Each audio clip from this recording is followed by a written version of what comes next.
بسم الله الرحمن الرحيم. السلام عليكم ورحمة الله وبركاته.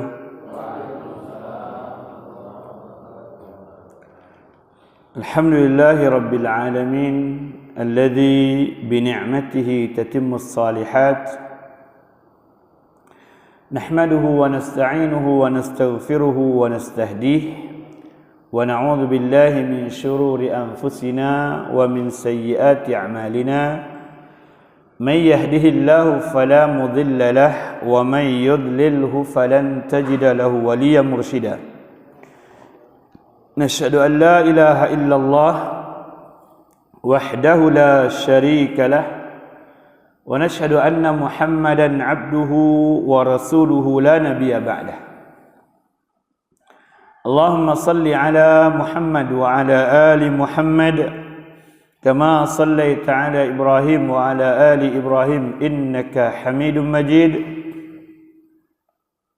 وبارك على محمد وعلى آل محمد كما باركت على إبراهيم وعلى آل إبراهيم إنك حميد مجيد. اللهم إنا نسألك علما نافعا ورزقا طيبا.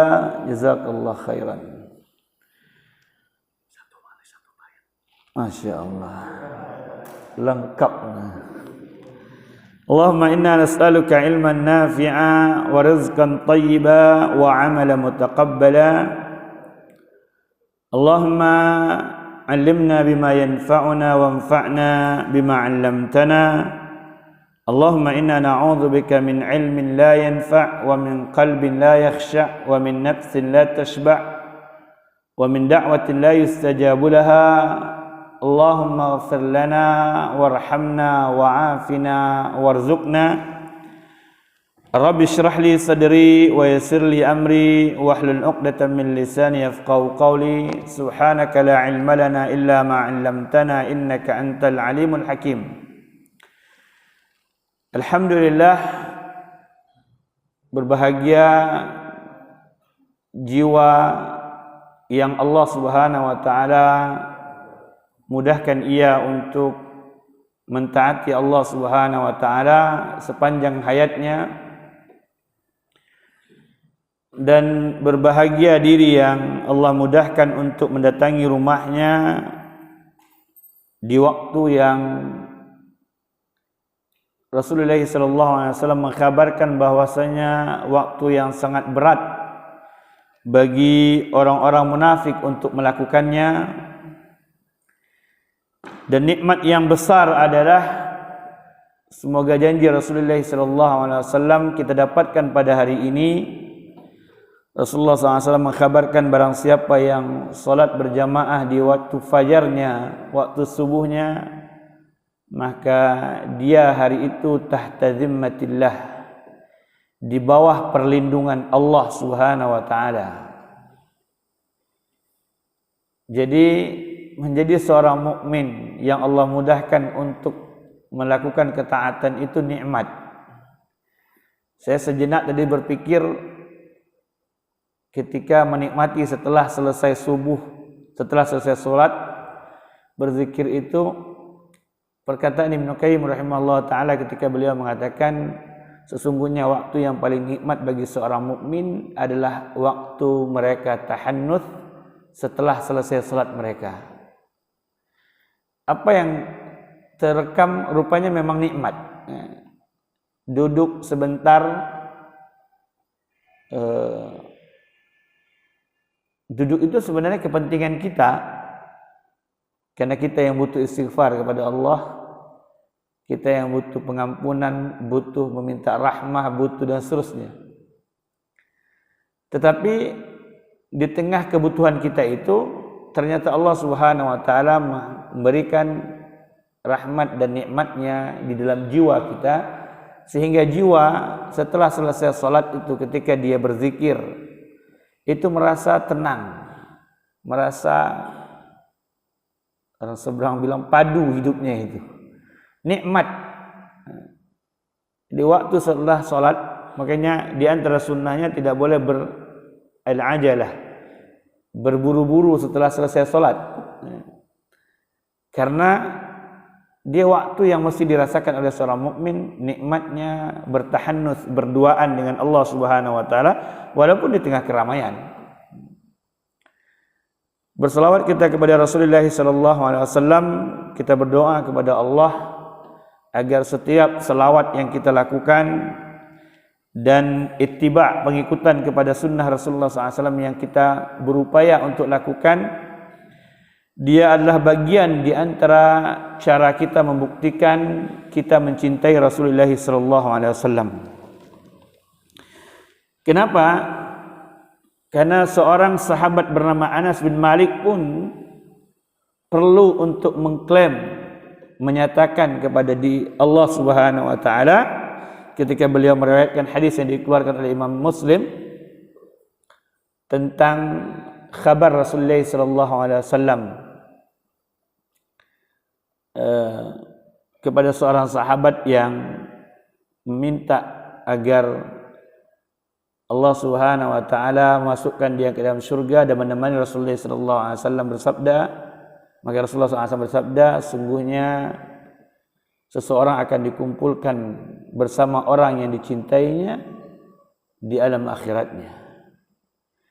Maka Anas bin Malik mengatakan, wallahi, dalam riwayat ini kan namanya ziyadatul rawi, tambahan dari perawi, bukan perkataan Rasulullah SAW. Wallahi, demi Allah, saksikanlah bahwasanya aku mencintai Allah, mencintai Rasul, mencintai Abu Bakar, mencintai Umar, walaupun aku tahu tidak akan sanggup beramal seperti amal mereka.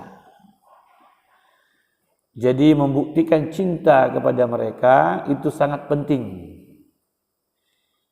Kalaulah tidak penting, maka tidak akanlah bersumpah seorang sahabat yang merupakan satu di antara 7 perawi yang paling banyak meriwayatkan hadis, yang berjumlah ribuan hadis. Dia bersumpah dengan nama Allah bahwasanya aku mencintai Allah, mencintai Rasul, mencintai Abu Bakar, mencintai Umar, dan dengan harapan agar Allah Subhanahu wa taala mengumpulkan. Dan di antara wasilah yang Allah berikan kepada kita agar cinta itu berpadu, tumbuh itu oleh tutupnya, agar bersambut gayung antara sang pencinta dengan mencintainya, adalah Rasulullah SAW mengajarkan sunnah-sunnah yang di antara sunnah itu menguatkan hubungan kita dengan Rasulullah SAW. Di antara sunnah yang masyhur adalah doa setelah azan. Antum bayangkan, kita punya hubungan emosi yang luar biasa kepada Rasulullah SAW setiap hari, paling tidak 5 kali sehari semalam. Apa hubungan emosinya? Kita meminta kepada Allah agar Allah memberikan Rasulullah SAW tempat di syurga Allah Subhanahu wa taala yang terletak di bawah Arsy Rahman, di atas Jannah Firdaus, tempat bernama Al-Wasilah, yang kita minta kepada Allah, ati Muhammadanil wasilata wal fadilah. Ya Allah, tolong berikan kepada Muhammad sallallahu alaihi wasallam tempat yang wasilah namanya itu, yang kau khususkan itu, dan berikan kepada sallallahu alaihi wasallam keutamaan yang luar biasa. Rasulullah SAW mengatakan, sungguhnya Allah memiliki tempat antara arasy-Nya dengan surga Firdaus. Ini hadis dikeluarkan oleh Imam Bukhari agar tidak ada lagi pengingkaran di kepala orang yang ragu bahwasanya Allah itu maha tinggi. Allah itu letaknya di atas, bukan di mana-mana. Allah itu di atas sesuai kehendaknya, dan dia menyatakan dirinya sendiri. Dan di bawah Arsy Rahman itu adalah surga yang paling tinggi yang kita pinta, yang Rasulullah SAW mengatakan, wa idza sa'altumu jannah fas'alil firdausal a'la. Kalau kalian minta surga, jangan tanggung-tanggung, minta surga Firdaus yang paling tinggi. Di antara itu ada tempat namanya wasilah. yang Rasulullah SAW mengatakan tidak akan diberikan tempat itu, tidak akan menempati tempat itu kecuali hanya satu di antara seluruh makhluk Allah, di kalangan para malaikat, di kalangan para jin, di kalangan para manusia. Dan aku, kata Rasulullah SAW, berharap semoga Allah menjadikan tempat itu untukku. Bagaimana tawaduknya Rasulullah SAW, kan? Dan kita diajarkan oleh syariat ini untuk selalu berinteraksi dengan Rasulullah SAW, agar meminta setiap waktu kita. Makanya jangan sepelekan doa setelah azan itu. Itu ada hubungan emosi yang luar biasa antara diri kita dengan Rasulullah SAW. Ajarkan itu kepada diri kita dan keluarga kita, kepada orang yang kita cintai. Itu ada hubungan yang sangat kuat. Setiap selesai kumandang azan dikumandangkan, Allah perintahkan, syariat ini perintahkan agar kalian mendoakan Rasulullah SAW. Bahkan Allah mengkhususkan hari Jumat sebagai Sayyidul Ayyam, yang sunnah terbaik ketika itu adalah memperbanyak salawat kepada Rasulullah SAW. Bahkan di antara rutin pembicaraan lisan yang rutin kita lakukan setiap pagi, setiap sore, setiap selesai salat, di ujung salat, adalah berselawat kepada Rasulullah SAW. Anda tidak akan dapatkan orang yang lebih dicintai. Makanya ketika satu waktu mata-mata anggota BIN dari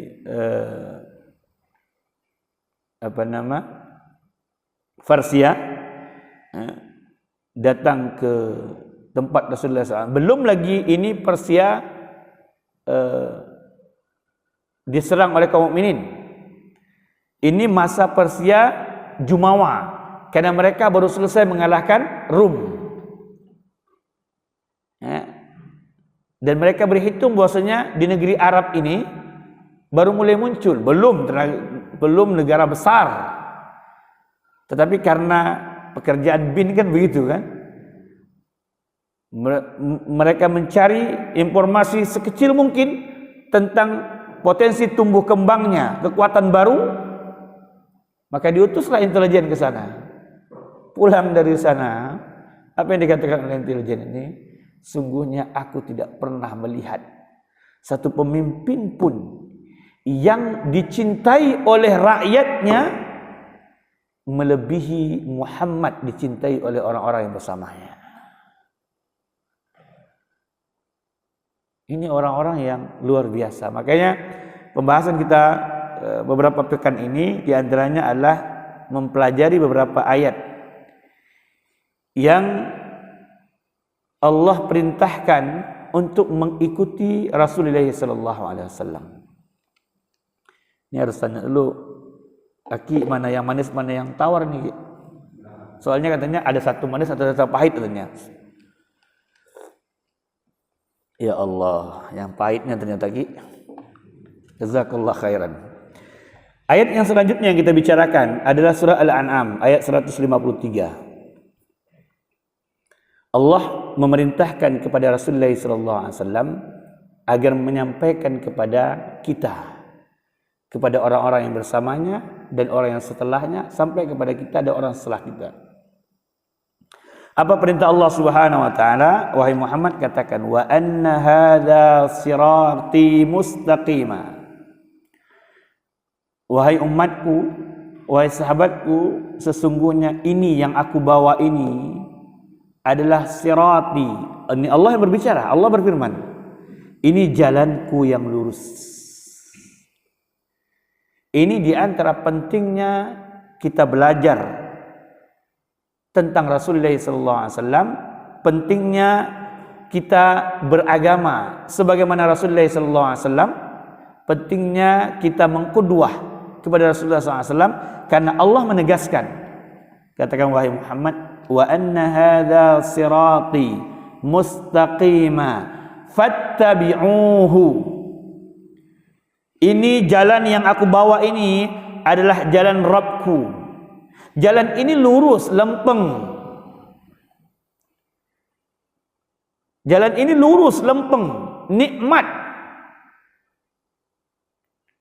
jalan yang diajarkan oleh syariat ini adalah jalan kenikmatan, kebahagiaan. Anda mau cari kemana kebahagiaan itu? Ini tempatnya. Anda nggak dapatkan kebahagiaan seperti di tempat ini. Yang sering kita kutipkan perkataan Ibrahim bin Adam, kan? Andaikan para raja itu dan anak-anak raja itu tahu bagaimana kita menikmati beriman kepada Allah Subhanahu wa taala, bahagianya kita, maka mungkin mereka akan paksa kita untuk mengambil bahagia itu, walaupun dengan cara mencambuk kita.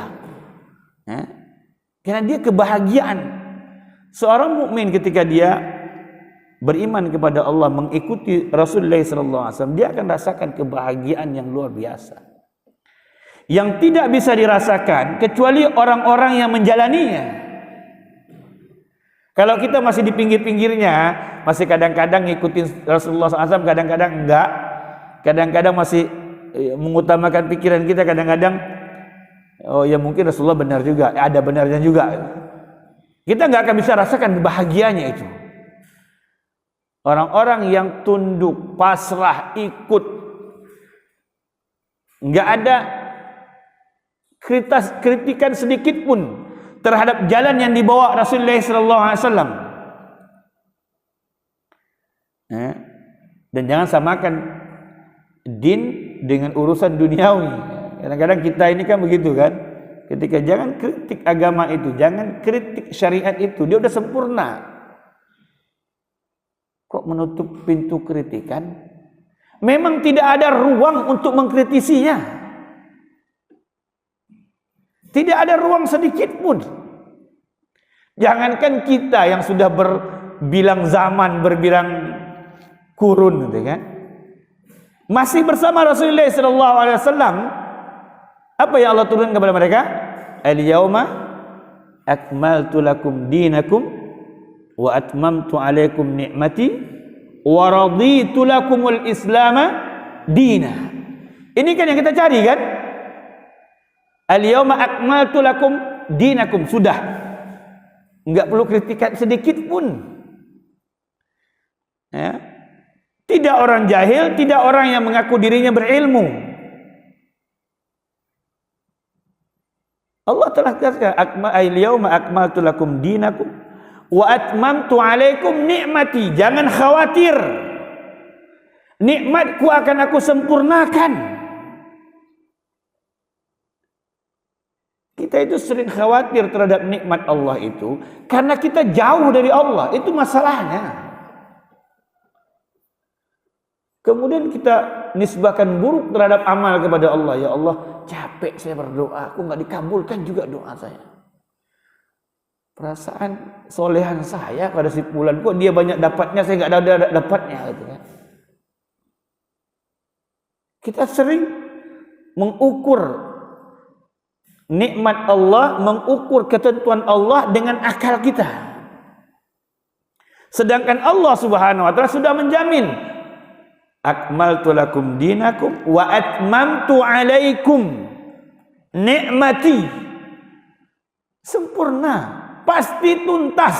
Makanya kan para ulama mengatakan sungguhnya seseorang tidak akan Allah matikan kecuali telah sempurna. Seluruh nikmat Allah diambil yang menjadi bagian baginya.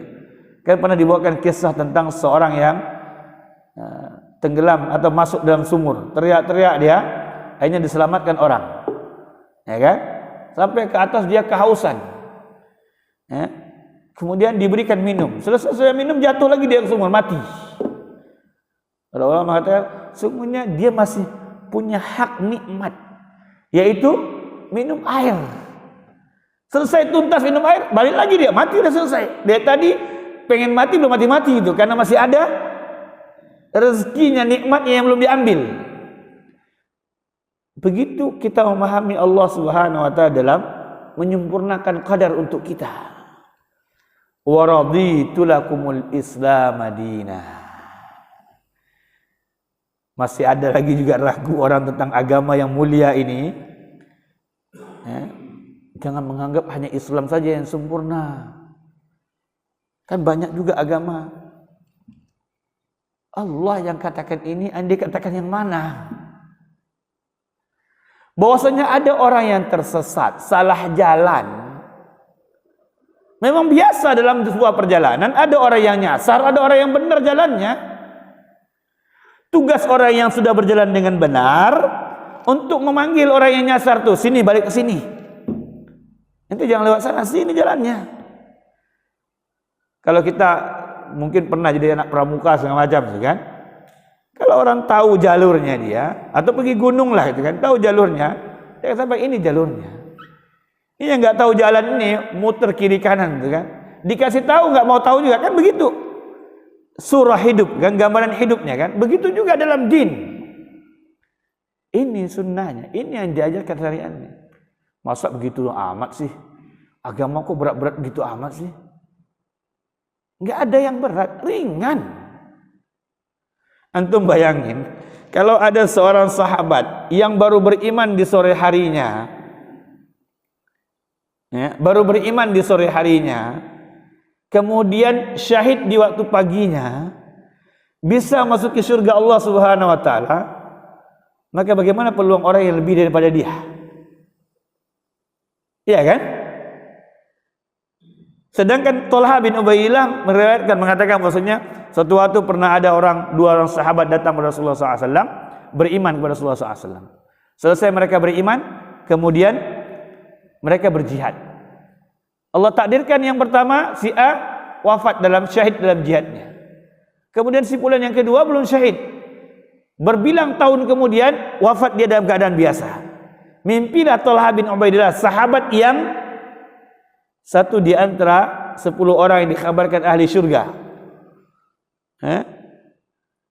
Saya bermimpi bahwasanya si fulan, si B ini mendahului si fulan yang A, yang syahid itu jauh menuju surga dibanding yang A.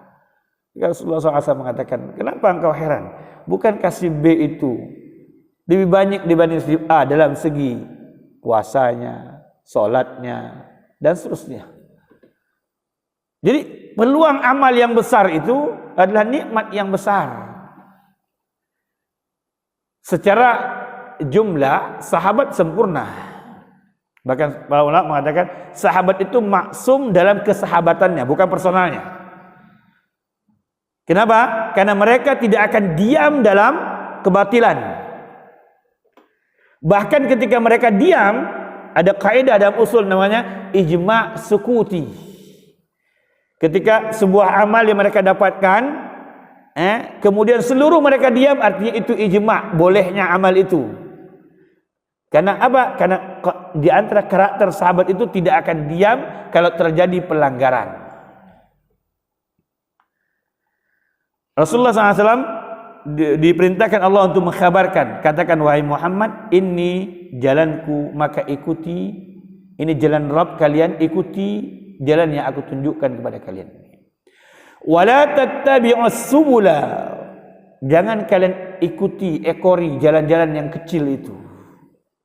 Fatafarraqa bikum an sabilih, karena kalau kalian menyimpang itu pasti kalian akan tersesat, kalian akan berantem.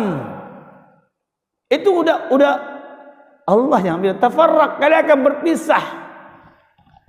Hati kalian akan gak ketemu. Jadi kalau ada orang mengatakan jangan dakwah tauhid sunnah saja, itu memecah belah umat, Allah katakan yang selain itu tuh yang mecah umat.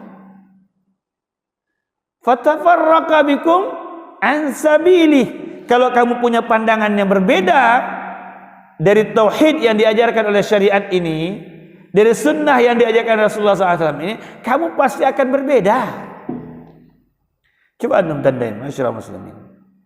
Yang sering berantem itu adalah kan versi menafsirkan sendiri-sendiri. Menurut saya, menurut kiai saya, kan begitu poinnya. Ujungnya kalau udah pokoknya susah. Makanya mengajarkan din ini tidak perlu ngotot, tidak perlu berotot. Ini agama, kita sama-sama jalani.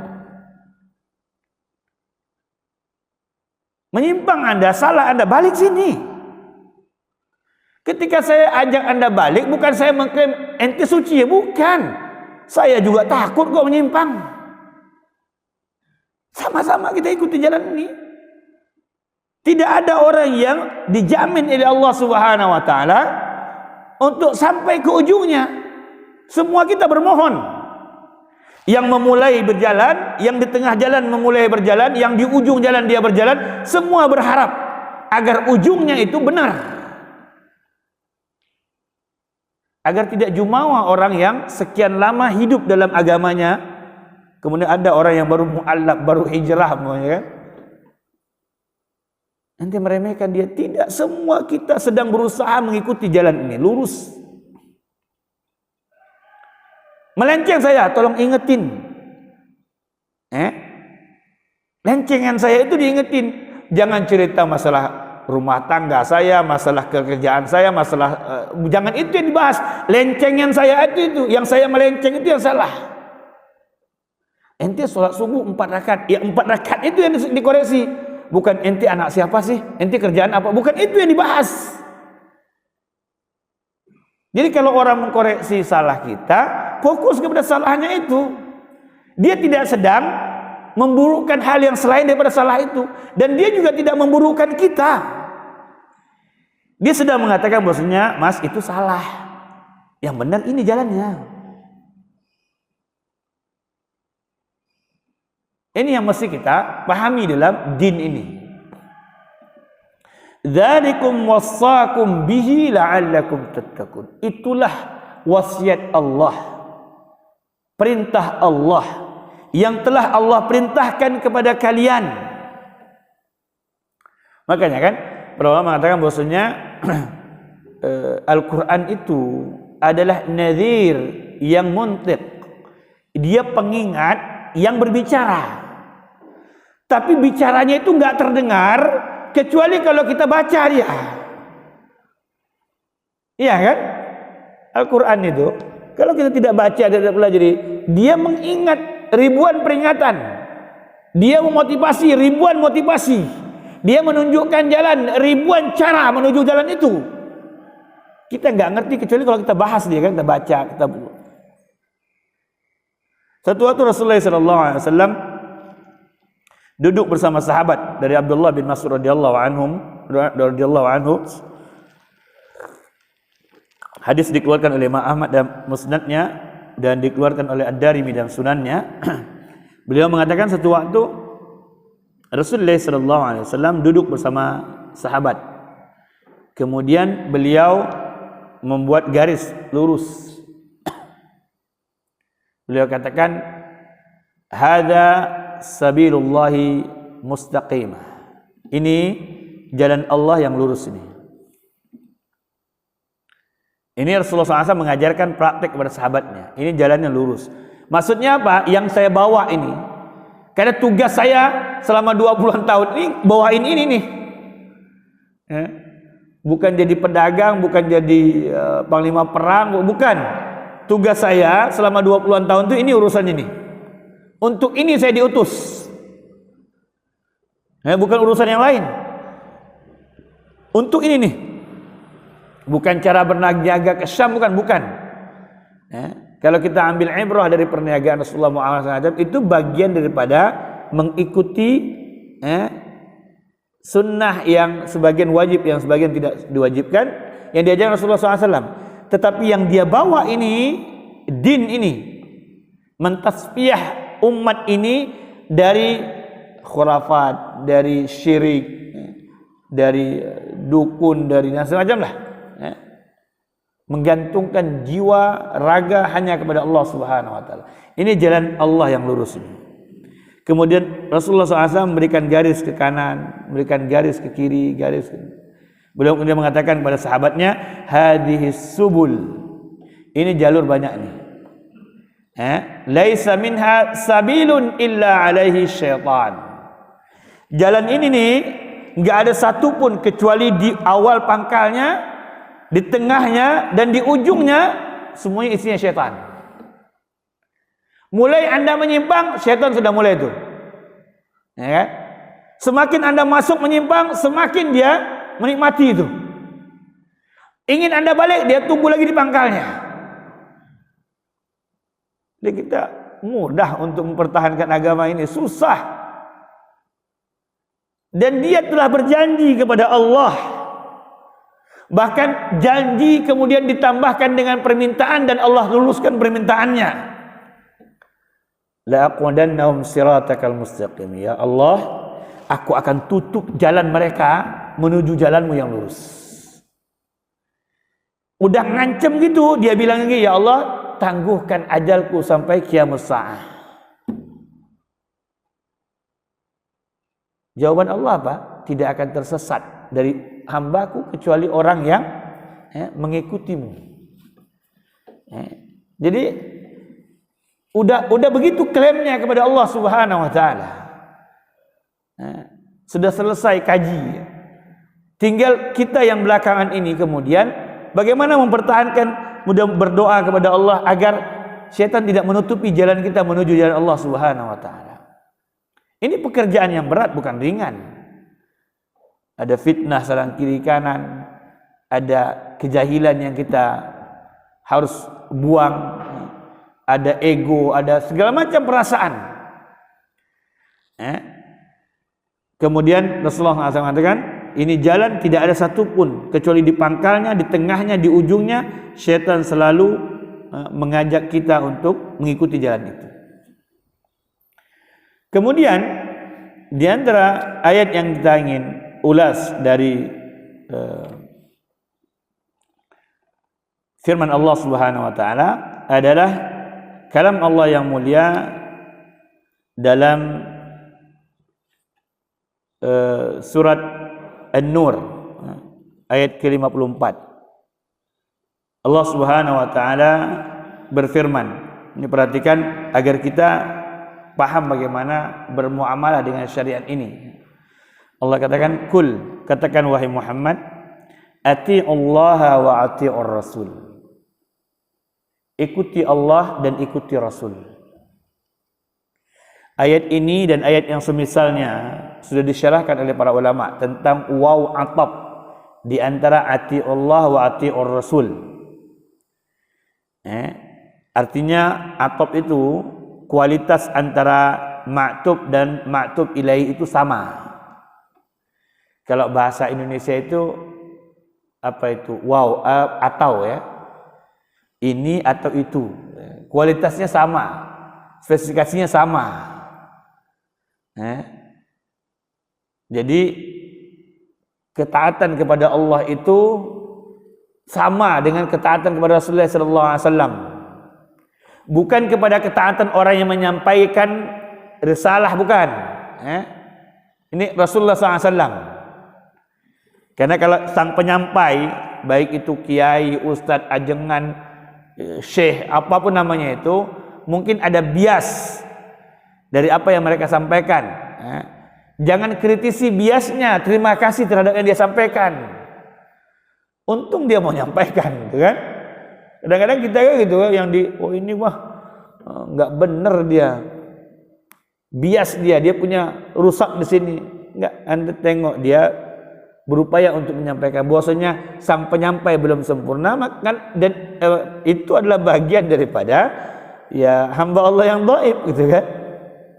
Beda dengan Rasulullah SAW dengan style yakin sekali kan, karena sudah selesai sudah. Seluruh gerak langkahnya itu masum sudah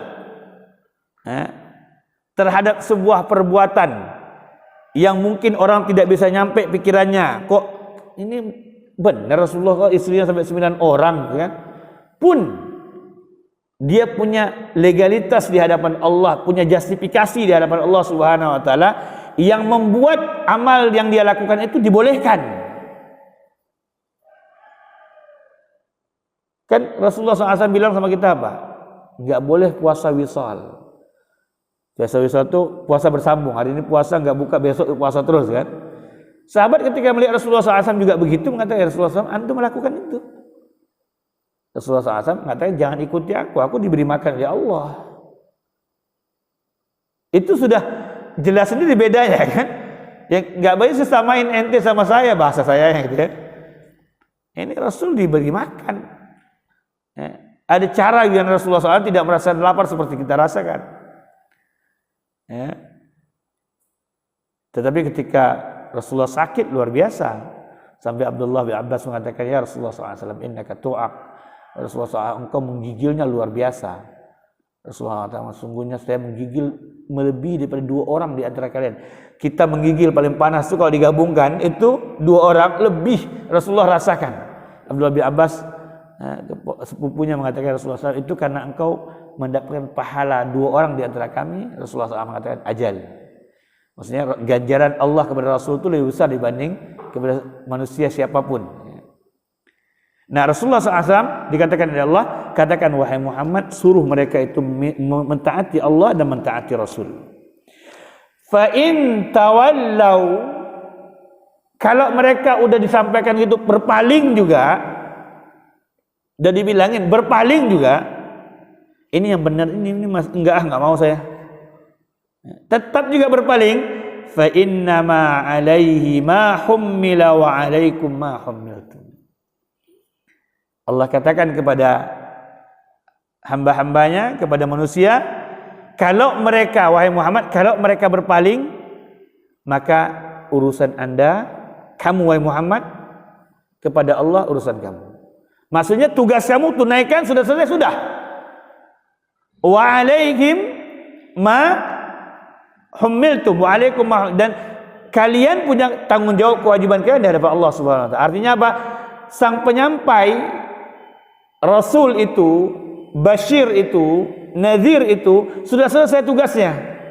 Kalian lagi tanggung jawab. Tanggung jawab saya menyampaikan, tanggung jawab kalian mengamalkannya. Wa in tuti'uhu tahtadu. Tapi kalau kalian ikuti jalan yang saya bawa ini, kalian akan berikan hidayah oleh Allah Subhanahu wa taala. Wa ma 'alar rasuli illa al-balaghul mubin. Ini kalimat ujung ini, kalimat buat menenangkan Rasulullah SAW dan orang-orang yang mengikuti jalannya, agar tidak ada dai yang kemudian memaksakan orang harus begini. Ente pokoknya karena ente sudah ngaji sama saya harus begini. Enggak. Tugasnya dai nyampain. Kemudian setelah nyampain, berdoa kepada Allah agar dia bisa mengamalkan apa yang dia sampaikan, dan orang-orang yang mendengarkannya dimudahkan oleh Allah untuk mengamalkan apa yang dia sampaikan. Kan Rasulullah SAW kan begitu. Bukan kalau saya sudah halo-halo kemudian saya sudah bersih, saya nggak perlu amalkan. Itu yang sebagian ajaran sufi yang salah kan begitu kan. Kalau awal bermulanya syariat semua, ayo sama-sama. Begitu sudah mencapai ke ma'rifat, saya sudah ma'rifat nih, maka banyak kebebasan. Saya udah bebas, tidak begini, kalian masih baru, level kalian masih bawah. Enggak begitu syariat ini. Ada orang dulu sih sebenarnya, sekarang sudah enggak. Orang kok bisa hebat luar biasa, sholat hari ini sholat di masjid ini, waktu yang sama sholatnya di Masjidil Haram. Ya kan, sering dulu kan suka yang begitu-gitu gitu kan. Rasul yang paling tinggi aja derajatnya nggak begitu kok, ada orang yang melebihi gitu kan. Apa kemudian kita bilang bisa saja mungkin seperti Khidir dengan Musa. Kan Khidir punya kehebatan melebihi daripada Musa. Nanti mau bilang ada orang yang lebih dari Rasulullah SAW? Khidir itu punya sekelumit ilmu, sedangkan kemuliaan tetap Musa lebih mulia dibanding Khidir. Kan itu tawadhu'nya Khidir mengatakan apa? Ilmu yang Allah ajarkan kepadaku dan ilmu yang Allah ajarkan kepadamu itu enggak ada apa-apanya, kecuali seperti sekelumit patokan burung itu yang mengambil air dari laut. Hanya itu saja. Jangan salah kemudian, wah Khidir hebat karena dia memiliki firasat ilmu laduni yang tidak dimiliki oleh Musa. Anda enggak punya ilmu. Allah berikan Khidir cuma sekelumit ini nih. Selebihnya tidak diberikan kecuali kepada Musa. Musa lebih tinggi derajatnya. Nah, ini supaya kita paham bahwasanya tidak ada orang yang bisa bebas daripada syariat ini.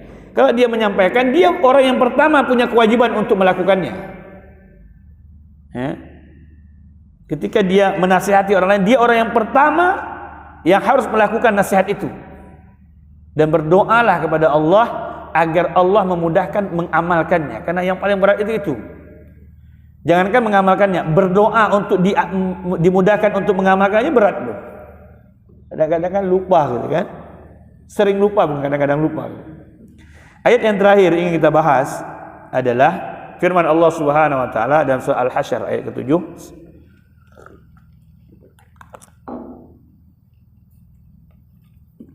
Allah Subhanahu wa taala berfirman, "Wa ma ataakumur rasul fakhudhuhu wa ma nahakum anhu fantahu wattaqullaha innallaha syadidul iqab." Sebenarnya kaidah dalam beragama ini sederhana, sesederhana itu. Gimana sederhananya? Allah katakan apa yang wa ma ataakumur rasul, apa yang Rasulullah SAW ajarkan kepada kalian, amalkan itu. Ikuti itu. Ini Rasulullah SAW melakukan enggak? Enggak, jangan. Boleh jadi dia tidak haram, tetapi dia tidak bagian daripada agama ini. Kan kita capek sendiri kan. Umpamanya contohnya lah, orang ada kematian, ya kan, keluarganya repot ngasih makan, belum lagi ada pidyah. Saya nggak tahu di sini ada nggak. Saya ingat dulu waktu masuk kuliah, saya ngurusin anak-anak yatim di sekitar kita itu orang masih kurang lah ilmunya. Ya. Ketika ada satu orang jamaah masjid kita itu orang luar, dari luar meninggal, itu begitu tuh. Dia orang miskin. Saya ingat itu namanya Allah yarhamu Faujang namanya, jualan tisu apa macam di kereta api di Bojonggede, saya ingat itu. Itu ketika dia wafat itu ditanyakan, ini walinya siapa, ini siapa? Ini udah bayar belum pidyah salatnya, pidyah macam-macam lah. Dia bilang nggak ada, ini orang miskin gimana? Oh kalau gitu nggak bisa, karena kita harus selesaikan dulu itu. Akhirnya kami, karena waktu itu masih muda, saya ingat tuh 23 tahun yang lalu. Saya bilang udahlah kalau gitu kami aja yang urus Pak. Udah kita bawa ke masjid kita urusin semua, kita mandi sama macam. Udah kita bahkan kita beliin tanah khusus buat dia. Gitu. Susah, matinya pun susah gitu loh.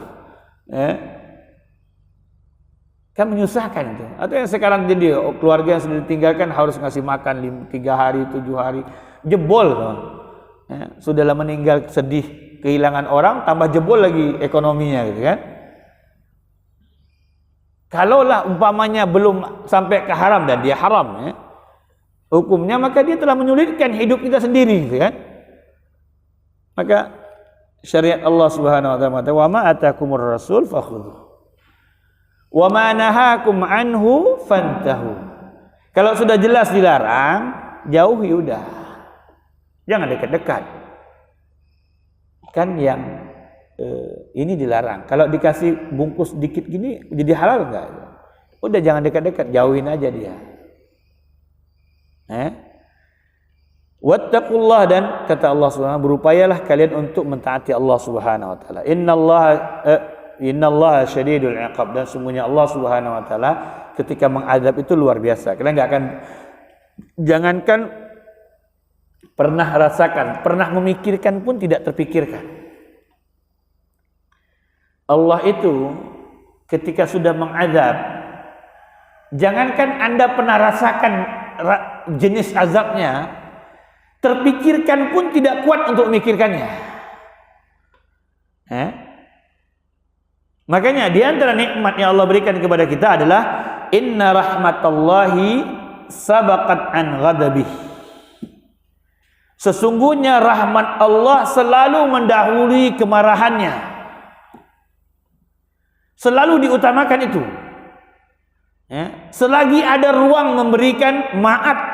Makanya kenapa di antara kalau antum belajar din itu, antum mendapatkan ada orang yang dihukumi oleh para ulama tentang dosa kesalahan dia itu diserahkan tahta masyiatillah.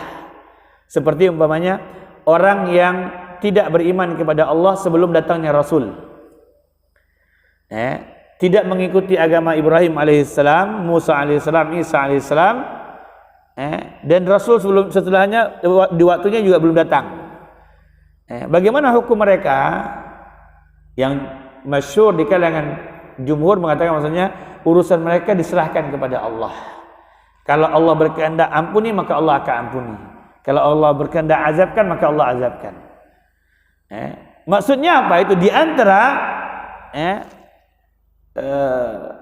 fikih nawazilnya, cara basic berpikirnya adalah bahwasanya Allah itu mendahulukan rahmatnya dibanding kemarahannya.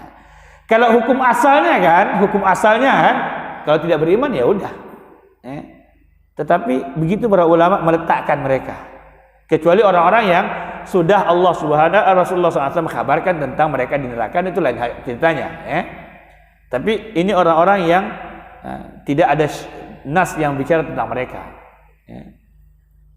Jadi begitu din ini membawa urusannya itu simple sebenarnya. Nah, urusan yang di luar itu maka berhati-hatilah, sehingga kemudian keluar kaidah. Nah, ini kaidah yang masih dipegang supaya kita mudah memahaminya. Kaidah di kalangan para ulama, terutama ulama usul. Ada dua jenis dalam kehidupan kita itu. Yang pertama din, syariat yang mesti diamalkan, ibadah dan seterusnya. Yang kedua muamalah, urusan duniawi. Yang pertama ini kaidahnya adalah al-aslu fil ibadah haram illa ma dalla alaihi nas atau dalil. Asal setiap ibadah itu hukumnya haram. Salat itu, zakat itu, semuanya haram. Sampai datang nas, dalil yang menjelaskannya. Makanya tidak boleh mengambil harta zakat orang seenaknya. Ini zakatnya 3,5%, ini 4,5%, ini nggak boleh. Asalnya tidak boleh ambil harta orang. Ketika nas datang, oh dari harta Anda keluarin sini. Ini yang cuma boleh. Selebihnya itu nggak boleh. Asalnya haram salat subuh itu. Kecuali ada perintah, oh ini perintahnya itu 2 rakaat salat subuh, baru kerjain. Asalnya haram dan seterusnya. Setiap bicara ibadah itu, makanya kan para ulama mengatakan kalau bicara ibadah itu tanyakan dalilnya. Maksudnya apa? Karena asalnya dia adalah haram. Ketika ada nasnya, maka teliti nasnya. Perintah wajib, kerjakan wajib. Sunnah, kerjakan sunnah. Dalam ibadah tidak ada mubahnya. Jadi dia kalau tidak sunnah maka dia wajib. Kalau tidak haram. Mubah dalam arti kan kaidah fikihnya itu mubah itu dikerjakan tidak apa-apa, tidak dikerjakan tidak apa-apa, kan gitu kan? Bukan itu maknanya. Mubah dalam makna bolehkan, iya dibolehkan waktu salat, umpamanya dibolehkan waktu salat duha dari mulai setelah matahari lewat 2 penggal 2 galah sampai sebelum matahari zawal 1 penggalahan. Kalau kitanya umpamanya lebih kurang 15 menit sebelum zuhur sampai 15 menit setelah syuruk atau 10 menit setelah syuruk sampai 15 menit sebelum zuhur lebih kurang. Itu waktu dibolehkan untuk duha. Boleh artinya di waktu manapun boleh salat duha. Tapi hukum duhanya adalah sunnah. Waktunya boleh, itu maksudnya. Jadi kalau dalam ibadah itu hukumnya wajib atau sunnah. Kan kita sudah bahas wajib dan sunnah itu adalah al-aslu fil amri lil wujub. Setiap perintah itu hukumnya wajib. Dan seluruh ibadah nasnya pasti perintah. Nasnya ibadah itu pasti perintah. Asal perintah adalah wajib. Artinya apa? Asal setiap perintah dalam ibadah itu adalah wajib. Kalau kemudian kita tidak sanggup pekerjakan itu, maka telaah hukumnya. Apakah kalau tidak dikerjakan berdosa atau tidak? Oh, tidak sampai berdosa, alhamdulillah. Artinya dia kalau kita punya uzur untuk melakukannya atau tidak bisa melakukannya, seperti kita biasa sholat duha, asalnya diperintahkan duha itu, tapi mungkin kita ada kesibukan yang membuat kita lupa, atau kita safar yang mungkin kemudian sunnahnya duha menjadi hilang, dan seterusnya, itu yang membuat dia melonggar. Oh iya, ini enggak wajib sih. Tapi kalau bicara salat zuhur, enggak ada alasannya. Sampai mau mati pun Anda salat zuhur tetap dilakukan. Ini bicara tentang. Begitu juga kalau dia caranya haram, ya haram. Asal larangan haram. Kalau keadaan yang mengharuskan itu, baru sampaikah haram itu larangan itu kepada haram yang berdosa, atau kepada sesuatu yang tidak disukai tetapi kalau dikerjakan tidak sampai berdosa. Itu makna makruh. Ini kaidah dalam ibadah. Makanya kalau dibilang harus ada dalil, itu maksudnya bukan semua hal dalam dalil. Cara makan gorengan juga berdalil, bukan begitu. Maksudnya dalam hal ibadah Anda harus bawakan dalilnya. Kalau Anda tidak bawakan dalilnya, maka tidak ada ibadah itu. Karena asal dari ibadah itu adalah haram. Sampai ada nas yang menunjukkan dia diwajibkan atau disunnahkan. Sedangkan yang kedua tadi itu, dalam kehidupan kita bicara tentang muamalah. Dia lebih luas. Dia lebih banyak. Dia lebih banyak urusannya. Nah, dia kaidah di dalamnya, para ulama kita meletakkannya al-aslu fil muamalah halal. Asal seluruh muamalah halal sampai datang nas yang mengharamkannya, atau qiyas ijtihad para ulama yang mengharamkannya. Makanya kalau kita bertanya tentang sebuah transaksi, sebuah muamalah segala macam, asalnya dia halal. Kemudian teliti, oh dia ada syubhat yang antum kalau perhatikan, saya sering perhatikan tuh Ustaz, di antaranya Ustaz Rwandi, kalau dia mentelaah itu, dia selalu sebutkan secara gamblang gitu. Ini asal muamalahnya begini, tapi karena ada ghararnya begini, maka dia menjadi haram. Bukan muamalahnya haram, ghararnya itu. Ketika ghararnya hilang, halal muamalah karena asalnya itu poinnya, ya.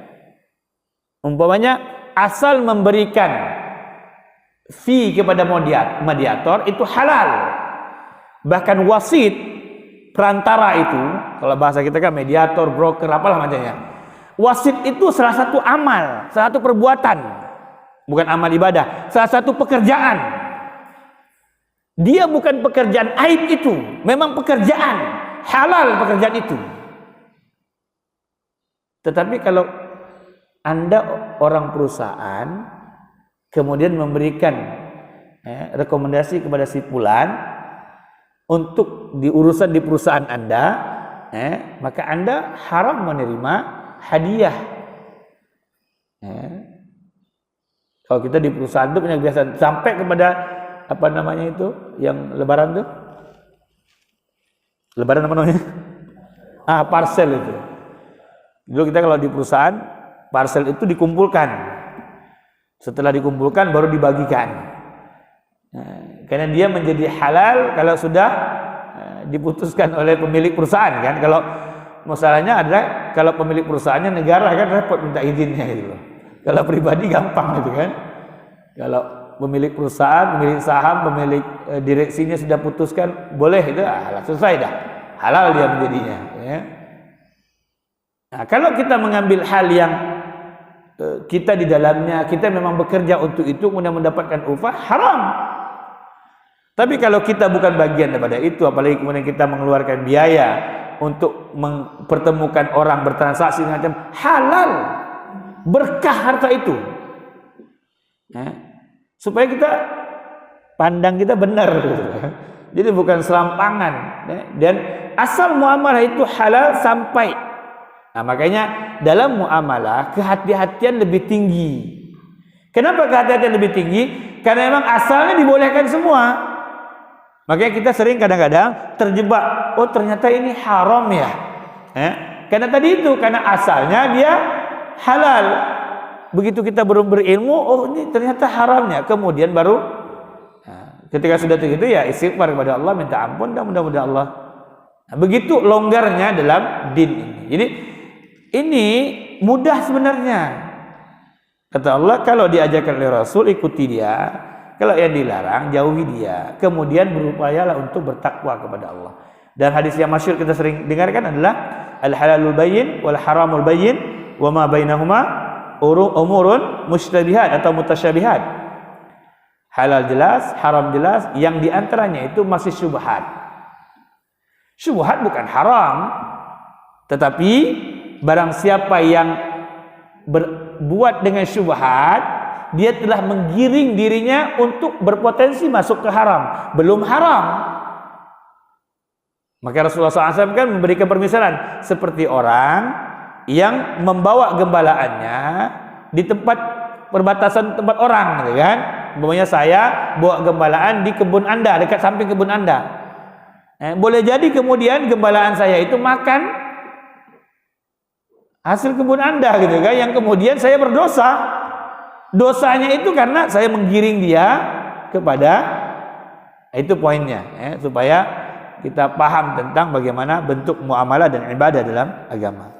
Mungkin itu yang bisa kita bagikan pada pagi hari ini tentang beberapa nas yang berbicara pentingnya kita mentaati Rasulullah SAW. Pembicaraan selanjutnya kita akan dengarkan beberapa nas dari Al-Quran dan hadis berbicara tentang bagaimana Allah mengganjar orang-orang yang mentaati Allah dan Rasulnya. Itu saja. Kalau ada yang mau ditanyakan, ditambahkan, dikurangkan, silakan. Ada pertanyaan? Kalau tidak ada pertanyaan, kita cukupkan sampai di sini. Semua yang benar yang saya sampaikan datangnya dari Allah Subhanahu wa taala dan Rasulnya. Dan yang salah murni dari lisan saya sendiri dan dari syaitan. Allah dan Rasulnya berlepas diri dari apa yang kesalahan yang saya sampaikan. Kita tutup dengan istighfar astaghfirullahalazim, doa kafaratul majelis. Subhanakallah bihamdik asyhadu an la ilaha illa anta astaghfiruka wa atubu ilaik. Assalamualaikum warahmatullahi wabarakatuh.